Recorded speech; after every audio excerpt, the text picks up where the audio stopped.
A gente já entrou em mais uma semana de fevereiro, ainda é carnaval, hoje terça-feira de carnaval, mas está na reta final. Amanhã já é quarta-feira de cinzas, quinta-feira as coisas meio que já vão voltando ao normal. Eu sei que tem a galera que estica o carnaval e você aí pode fazer isso, tá tudo bem, tudo tranquilo. Mas eu espero que a diretoria do Fluminense não estique demais esse carnaval, porque a gente está entrando já numa contagem regressiva para o fechamento da janela de transferências. E os reforços, os reforços mais esperados não chegaram. E não só mais esperados pela gente, pelos Zubeldia também. Ontem ele já falou sobre isso e tem uma coisa que ele está reforçando sempre que chama a atenção.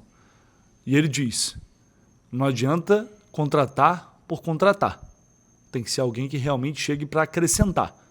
Isso é que o Zubeldia tem falado constantemente.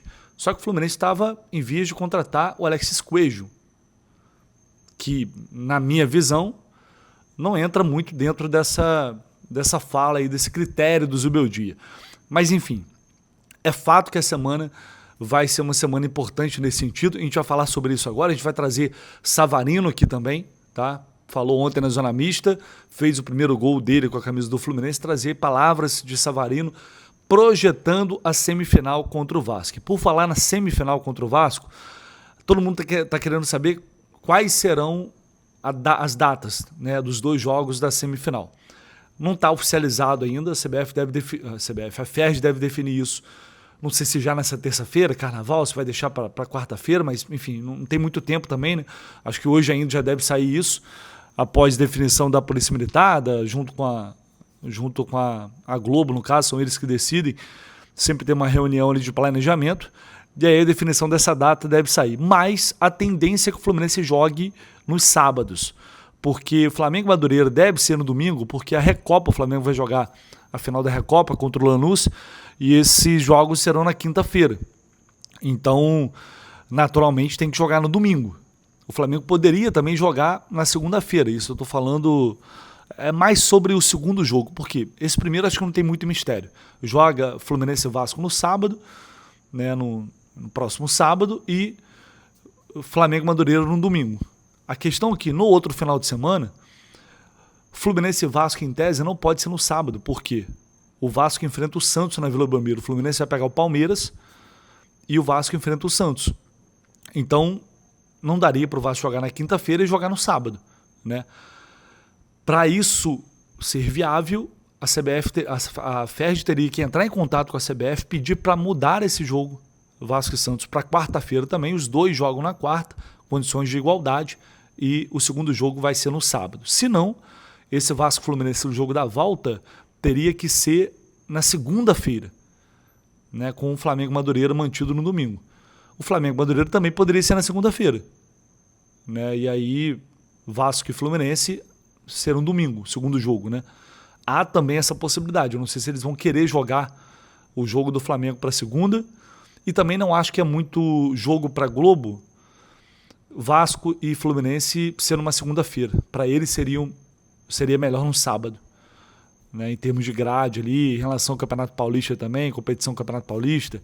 Enfim, eu acho que eu acho que caminha para os jogos acontecerem nos sábados, mas vamos ficar alertas aí, porque tudo pode acontecer quando o assunto é Federação de Futebol do Rio de Janeiro. O fato é que o Fluminense está nessa semifinal, e aí é aquele sentimento, até comentei ontem, não chega a ser uma revanche, porque não é uma semifinal de Copa do Brasil, né? É diferente, mas vai ter um gostinho especial, e é um jogo que pode colocar, talvez, Fernando Diniz numa situação, se não de demissão de fato, ou muito próximo disso, pela pressão que está lá.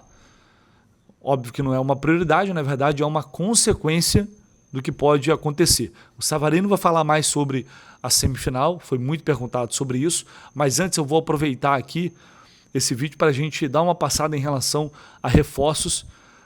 Esse movimento que o Fluminense fez pelo Adrielson, e a informação que eu tenho, pelo menos, isso até agora, esse final de semana, é que o Fluminense não tinha desistido do Adrielson ainda. A informação que eu tinha é que o Fluminense iria ainda permanecer e tentar viabilizar essa contratação. Não sei se aumentando mais a proposta que o Fluminense fez inicial foi de 6 milhões de euros, que é uma proposta altíssima, na minha visão, né, pelo Adrielson. Nunca ninguém pagou essa transferência pelo Adrielson. Ele foi lá para a Arábia, por exemplo, por, se eu não me engano, 2 milhões, se eu não estou enganado. Enfim, viria de lá muito, muito valorizado. Mas é um jogador, eu cheguei já a comentar isso aqui, que tem um nível acima dos zagueiros que hoje o Fluminense tem. Para mim não resta muito debate quanto a isso. Mas a questão do custo-benefício, de salário também, que é altíssimo, é isso que a diretoria do Fluminense vai tentar viabilizar de alguma forma. E para mim, diante dos acontecimentos e das informações que chegam em relação à situação do Palmeiras com o Nino, é realmente sinal muito claro que o Fluminense está disposto a pagar essa quantia pelo Adrielson, porque imagina que não vai conseguir contratar o Nino. E aí eu estou cada vez mais já me conformando com essa ideia, porque ontem, por exemplo, o André Hernan publicou lá uma informação dizendo que o Palmeiras tem toda uma estratégia traçada já do início ao fim para contratar o Nino, está tudo alinhado com o staff, uma situação parecida com a do Ares. E o Nino ele virou uma obsessão, mais uma para a Leila e para o Palmeiras. Só que tem um componente diferente aí para mim. É que a Leila contrata o John Ares e fica muito claro quando o Abel dá entrevista falando que o Ares é a contratação do presidente. Não quer dizer que ele não queria o Ares. Que obviamente ele sabe que o Ares é um grande jogador. Quer dizer que para ele a sensação que fica é que o Ares não era uma prioridade. Né?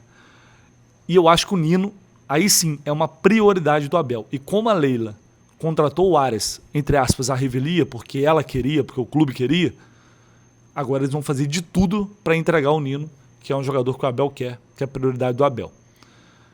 Então, financeiramente, eu acho muito difícil que o Fluminense consiga competir com o Palmeiras pelo Nino sem fazer uma loucura completa, que é pagar mais de 15 milhões de euros, que é uma fortuna por um zagueiro, pelo Nino, sendo que o Fluminense vendeu pela merreca que a gente sabe que vendeu aqui. Então, por isso, eu estou imaginando que a diretoria já está antecipando o movimento para trazer um zagueiro agora que já eventualmente possa resolver essa questão de ser a referência ali da zaga. Não sei se o Adriel seria esse nome, não sei se, enfim, realmente ele vai resolver todas as questões, mas para mim é um movimento de você pagar 6, 7 milhões de euros num jogador como o Adrielson, para depois ter que pagar 12, 13, 14, sei lá quantos o Zenit, sabe lá quantos milhões o Zenit vai pedir no Nino? Isso pode ser 70, 80, 90 milhões de reais. Não faz muito sentido à medida em que o Fluminense ainda tem que contratar supostamente o camisa 9, que é a prioridade acima até de um zagueiro, na minha opinião. E desde então a gente não teve atualizações, o Carnaval está tudo muito parado, a realidade é essa, está vazando muito pouca coisa, a gente vai recebendo algumas pistas, mas nada muito concreto. O que eu sei estão se movimentando, vão tentar dar uma cartada final nessa reta agora que a gente tem final aí de janeiro de transferências. Agora, se vão conseguir e o nível desses jogadores, a gente vai ter que aguardar um pouco mais para saber. Mas esse movimento para a zaga, para mim, já é talvez um movimento no sentido de aceitar a realidade, e como a diretoria está sempre ali falando com o Nino, talvez o próprio jogador já tenha dado um sinal e falou, vai ser complicado, os caras vão chegar pesado. Enfim, eu não sei como é esse diálogo entre eles. Ele existe. Como ele acontece, eu não sei. Mas a gente viu como se desenrolou o caso Ares. E é uma situação, para mim, bem parecida com a do Nino. O Palmeiras vai tentar destravar esse negócio, se não para trazer agora, para já deixar certo para o meio do ano. Eu cada vez mais aceito essa realidade. E aí, não adianta falar, tem que pagar 15, 16, 17 milhões. Eu sou contra. O Nino ele tem uma relação muito próxima com o Fluminense. Ele, mais uma vez, assim como o Ares, ele tem a possibilidade de falar não, de negar a proposta do Palmeiras e vir para o Fluminense. Se não quiser também, vou ficar aqui arrastando,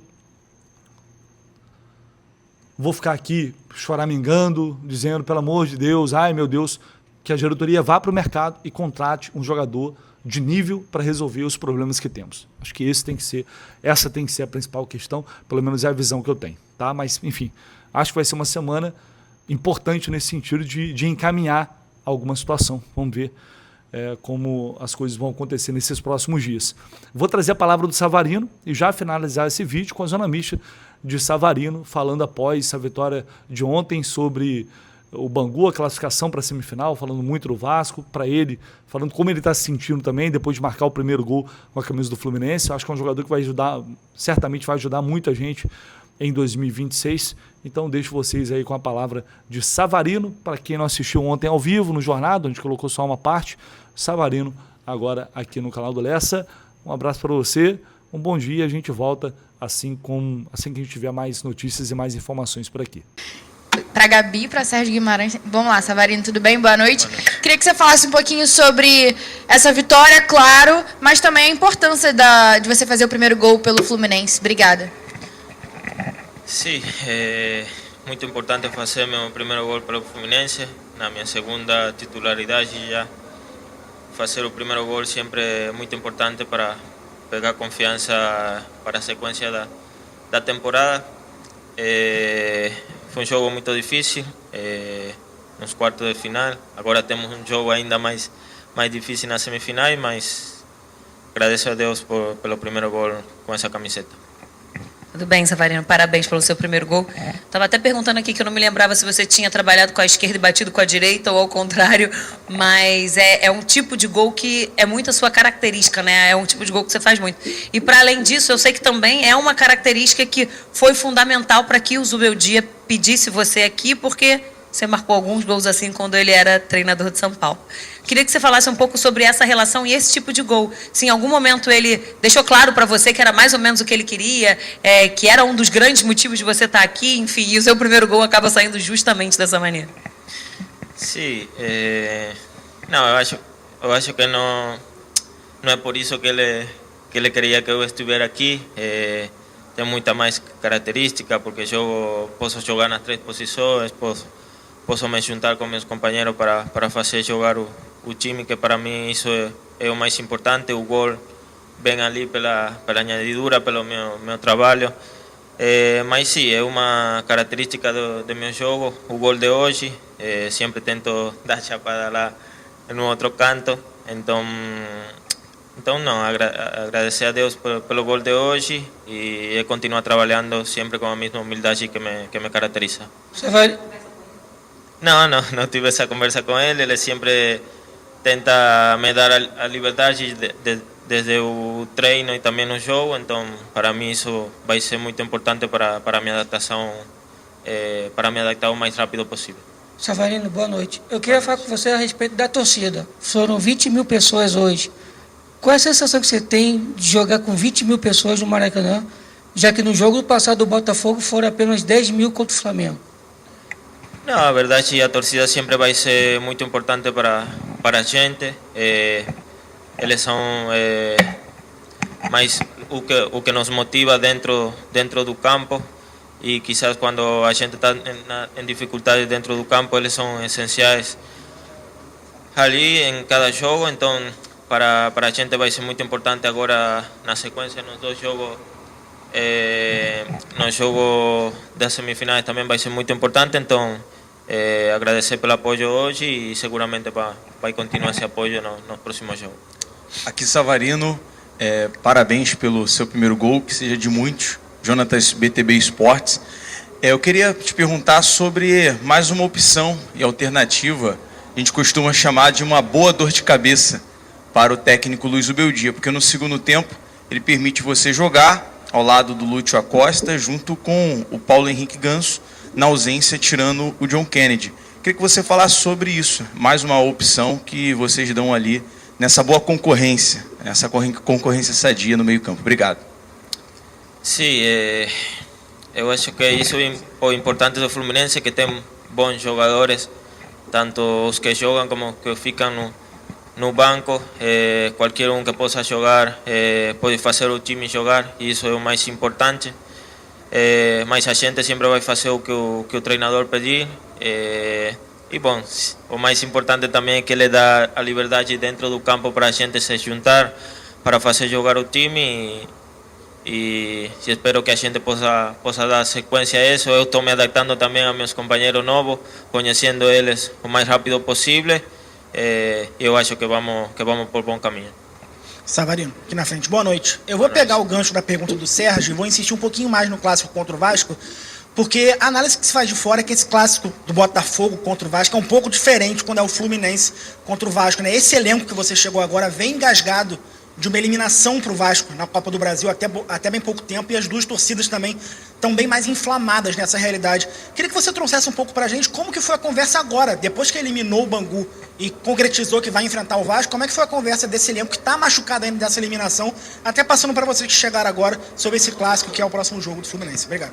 Sim, como falei, vai ser um jogo difícil, a gente tem que manter os pés no chão, mas temos que fazer respeitar nossa casa. Aqui dentro de casa a gente tem que ganhar, são 2 jogos, vai ser um jogo difícil, mas a gente tem como passar na final, temos bons jogadores, que dentro do campo sempre fazem o melhor pelo Fluminense, e bom, que a gente esteja bem esse dia ou nos 2 jogos para afiançar nossa classificação para a final.